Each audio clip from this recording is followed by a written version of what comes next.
Hi, I'm Tracy Townsend. I'll be bringing you the top stories from around Columbus. This week, the man who shot two Mifflin Township police officers and fired more shots at Franklin County Sheriff's deputies took a plea deal. Devontae Dixon pleaded guilty to multiple felonies, including attempted murder, and he faces up to nearly 100 years in prison. There's a troubling trend across central Ohio. Fire deaths are climbing at an alarming rate, and investigators say many of these tragedies could have been prevented. Here's what they want you to know. And the Buc-ee's craze is about to get even bigger in Ohio. We will show you where the popular travel center is planning to open its second shop. Let's dive into these stories making headlines across central Ohio.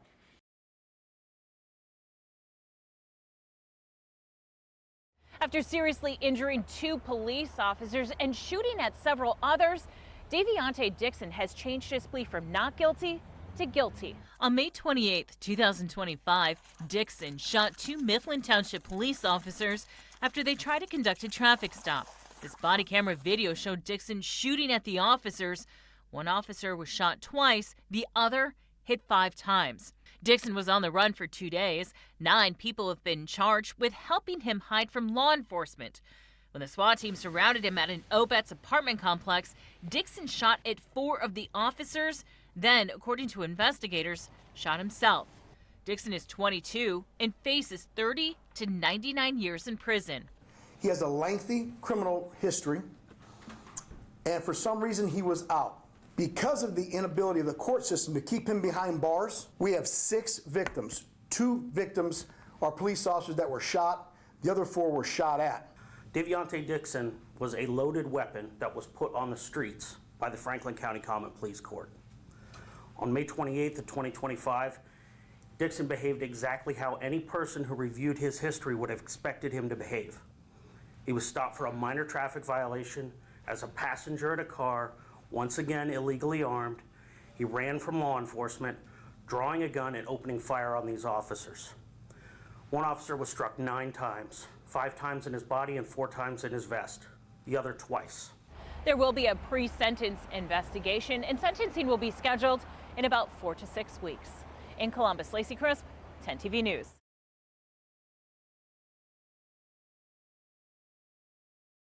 Can you show me how that works, buddy? June Moore brought her 3.5-year-old firefighter grandson Ezra to the Central Ohio Fire Museum to enjoy the fun of firefighting, sliding down the fire pole and ringing the fire bell.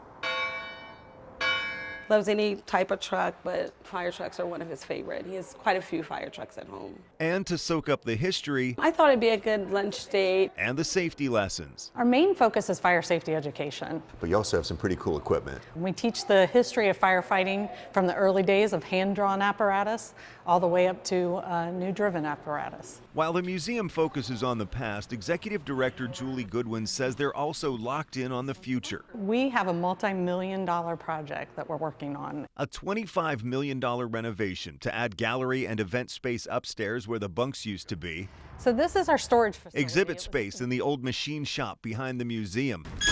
Room to finally show off this precursor to an ambulance. Heartmobile was the first mobile coronary unit in the United States. And as this rendering shows, build a link between the 2 buildings in the shape of a fire training tower. The structure would fill the whole space. If the capital budget passes as is, the museum will get $400,000 in state funding, a small portion of the $25 million, but still pivotal for the project. That money would mean that we can move forward with our combined revenue that we have already generated through donations to keep moving the project forward. Potential funding for other community projects includes $200,000 for the Pickerington Covered Bridge, $1 million for the Prairie Township Sports Complex, $500,000 for the Little Theater off Broadway in Grove City, and $350,000 for Flying Horse Farms, a Mount Gilead camp that serves children with serious illnesses and their families.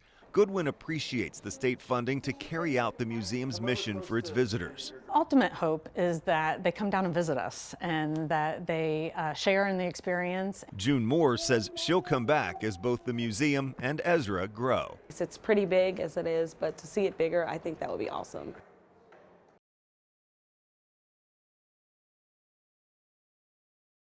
An attorney representing the state asked a judge to take certain factors into account and ultimately to set a high bond for each woman. Hello. Hi.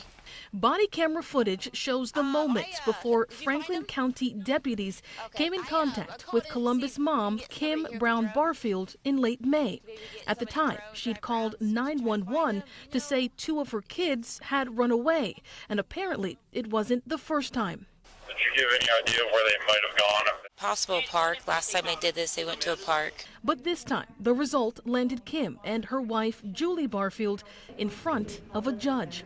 According to an indictment, both women are now facing several felony counts of endangering children and a count each of strangulation. The Franklin County Sheriff's Office says the two children who ran away were eventually found and told authorities they had been severely abused. CAC interviews were conducted on the children, and several disclosures were made, including that the children were being beaten with belts, slammed into walls, having their hands tied behind their backs, being placed into scalding hot water, and being strangled. According to a county prosecutor, Franklin County Children's Services has taken custody of all 6 of the couple's children, ages 1 to 11. A bond of $750,000 has been set for each woman in this case. In Columbus, Rochelle Aline, 10 TV News.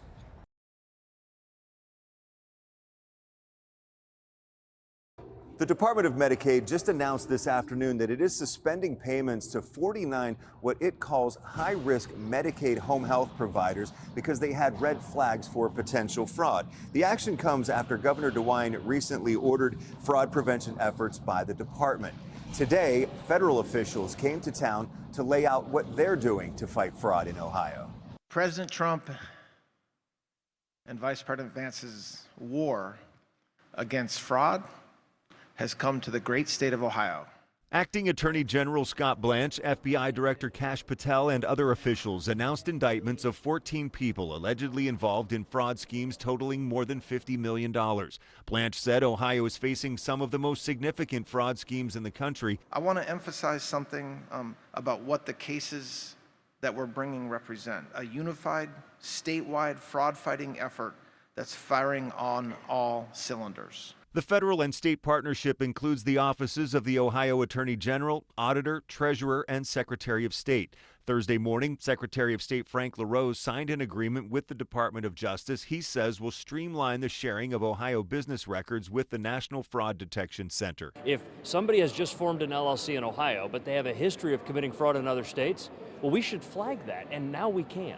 Governor DeWine did not go to the news conference, but he did put out a statement saying Ohio is one of the nation's leaders in indicting and convicting Medicaid fraudsters with more than 2,200 indictments since 2011. Today's announcements are a continuation of our ongoing work and the tremendous partnership Ohio has with federal law enforcement.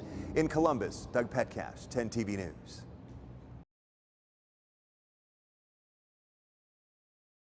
Paul Hylensky says his app called Vet Mentor AI was born out of necessity. I was a Marine Corps veteran, and like many Marine Corps veterans and many veterans, I got back after my service and I couldn't navigate the VA benefits and the VA disability process. You leave nothing on the table. He launched it in 2024 to help veterans access their benefits.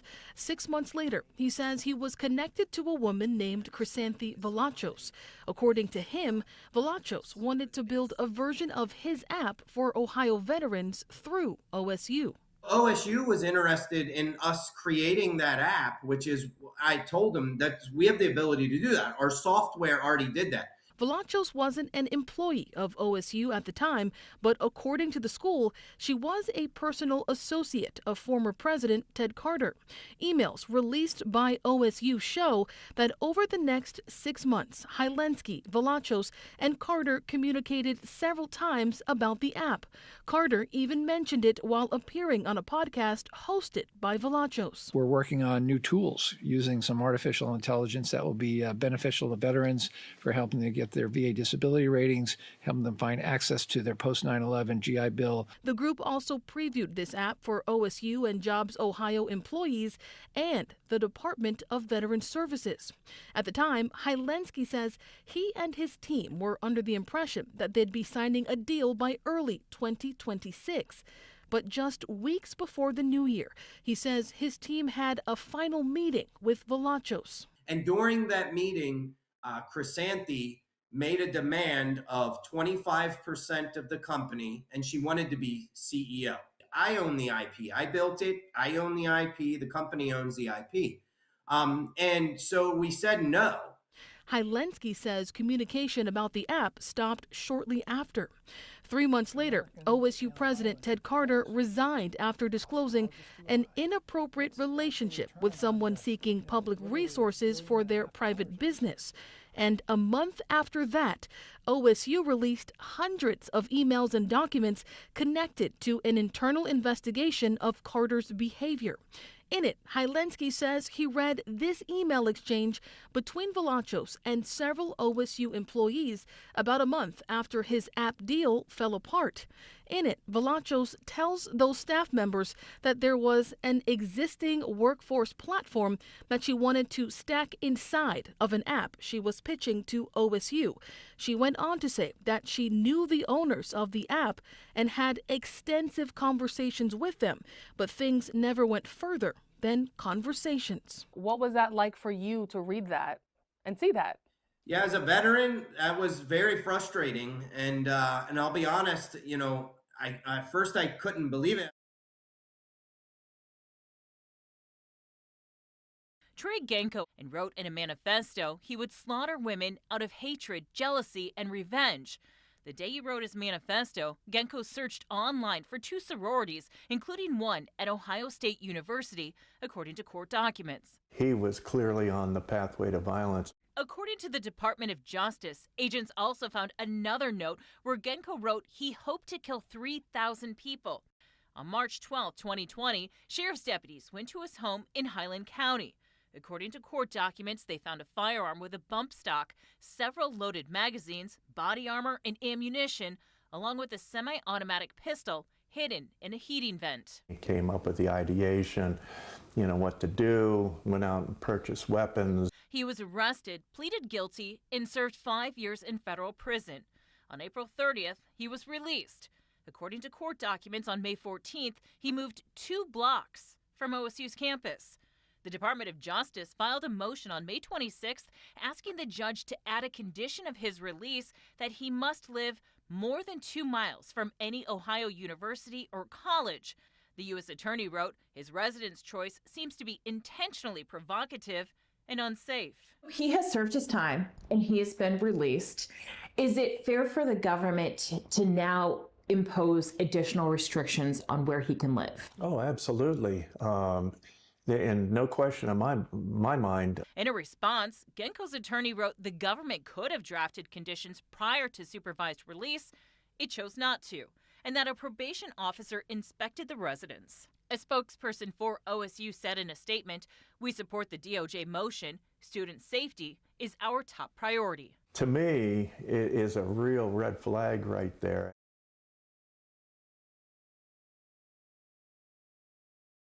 A major development in a years-long legal battle.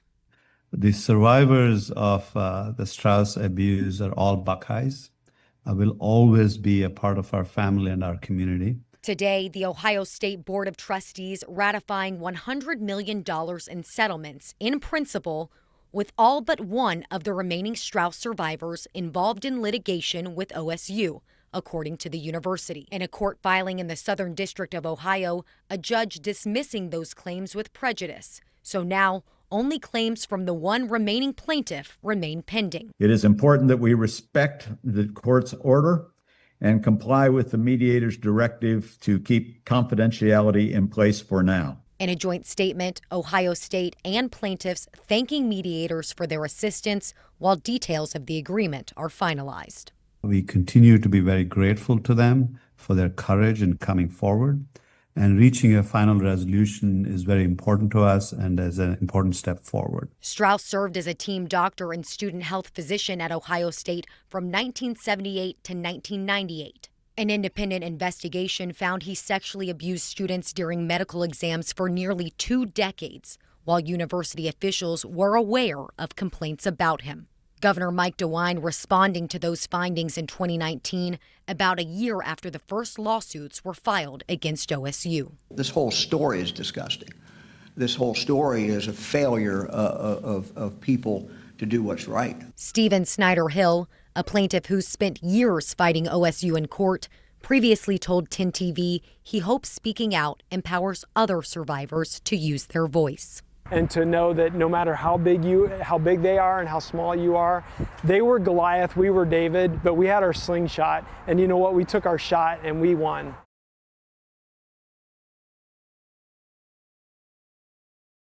There were 126 fatalities in fires last year in the state of Ohio. The state fire marshal's office tells me they expect to exceed that this year. The house on fire. It's a big fire. On April 1st, a Lancaster man called 911 saying he saw a lot of flames coming from his neighbor's house. I hope there's nobody inside there. Lancaster Fire rescued 2 people. Sadly, 3 people didn't survive, including a 9-month-old baby boy, his parents, 27-year-old Mason Marshall and 26-year-old Kristen Woodman, also died. Their 5-year-old daughter survived. Our fatalities are trending actually very high this year. And so we are seeing a lot of exponentially more fires at this point during the year than we have over the past probably 10 years. The state fire marshal's office doesn't have all the reports from the fatal fires this year, but the Fire Prevention Bureau Chief Anita Matheny said it's alarming. They're very concerning. We are not just trending high, we're trending very high. And so we are absolutely hyper focused on this right now. And we are doing everything that we can to analyze this data and try to figure out what's going on so that we can get out some prevention. Matheny explains many of these fires are preventable. Smoking on oxygen is one of our top fire fatality known causes. Matheny also says many of the homes either don't have smoke detectors or people don't take the warning. The majority of fatal fires do not have alarms that were either working or that were listened to. And so we have some fatal fires in our history over the past couple years where the alarm activated, but nobody responded to the alarm. And so when an alarm goes off, don't go looking for the fire. Just get out. Matheny tells me if you need a smoke detector or if you don't think yours works, contact your local fire department or Red Cross and they'll help you out. In Columbus, Lacey Crisp, 10 TV News.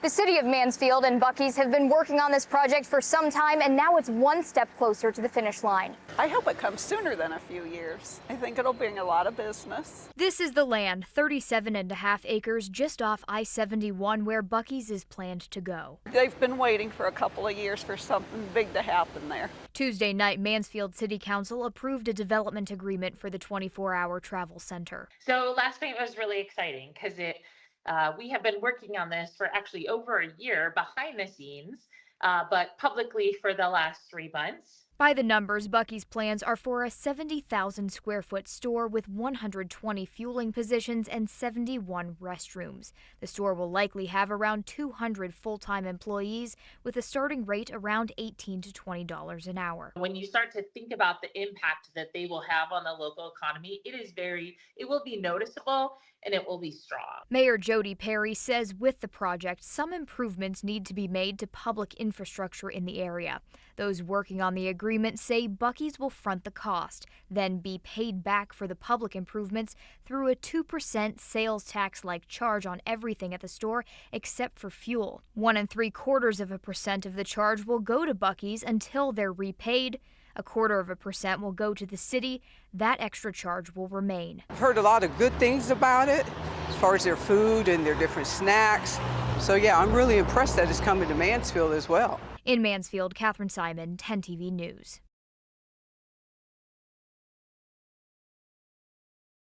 It's time to check in. Post-it notes and maps making way for big ideas. Everything's on the table. Tonight, Grandview Heights residents invited to dream about the future of their park system at a hands-on open house. This is the opportunity for residents to think big, dream big, tell us what they'd like. The city updating its Parks and Recreation Master Plan for the first time in nearly 20 years and asking residents for feedback to shape the future of its facilities. From indoor spaces to additional fields to more tennis courts to indoor aquatics. Many say they're ready, even if the payoff takes time. Yesterday would have been good, but I understand that we're planting trees that my kids may not ever see the shade of, and that's just fine. What I'm hoping for is that the future of Grandview is bright. That future may look like 6-year-old Leo, who says he loves Grandview's green spaces. Because you can bike, you can play, you can sit. Looking ahead, he's hoping to see a mile fast, long zip line. While residents dream big, planners say to have patience. When the last master plan was adopted in 2007, Grandview You really didn't see anything until about 2012, and things like the pool didn't open until almost 10 years later. Larger projects could take years to develop and fund, but I think the more vocal folks can be about what they think the top ideas are, those ideas can happen a lot faster. It might be a few years post-plan adoption to start to see some of these ideas come to life, but there'll probably be some small things, small improvements that you might see right away.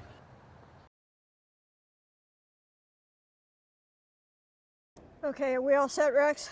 While some run the status board for some of the biggest names in golf, others make sure the tournament runs smoothly. People always ask me, they go, why do you take a week's vacation to do this? And I go, only 2 people are going to stand in front of me, caddy or a player.